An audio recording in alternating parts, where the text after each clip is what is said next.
नमस्कार मित्रांनो, रामकृष्ण हरी. तुम्ही एकदम मस्त असाल आणि सकाळची वेळ झाली ड्युटीला जाण्याची.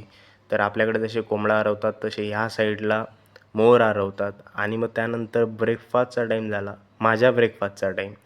तर मी शेफला म्हटलं मला काहीतरी बनवून द्या. तर शेफ बोलत होते की तुला असं देण्यासारखं काही नाही आहे, पण तू कॉफी बनव आणि तू स्वतःसुद्धा घे आणि आम्हालासुद्धा पिऊ घाल.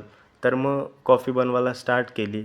मग काय इंडक्शनचे पॉवर जास्त असल्यामुळे कॉफी उतू गेली नाही का पातेल्याच्या बाहेर. मग जेवढी कॉफी बनली तेवढी तिघांनी इन्क्लूड करून आम्ही कुकीजसोबत ते कॉफी फिनिश केली. मग काय भाऊ सकाळी सकाळी ये महारथी उघडे फिरत होते. म्हटलं कपडे घाला नाही तर मरसाल थंडीनं. मग त्याच्यानंतर कामाला लागलो. काम करायला स्टार्ट केलं आणि काम पूर्णपणे दिवसभर पूर्ण रुटीनच्या हिशोबाने काम माझं झालेलं. त्यानंतर मॅनेजरला म्हटलं, "मॅनेजर आता माझा ऑलमोस्ट 10 घंटे झाले आहेत, तर मी घरी जातो." मॅनेजर बोलतो आहे, "अजून 5 मिनिटं थांब." म्हटलं, "नाही, माझ्या घरचे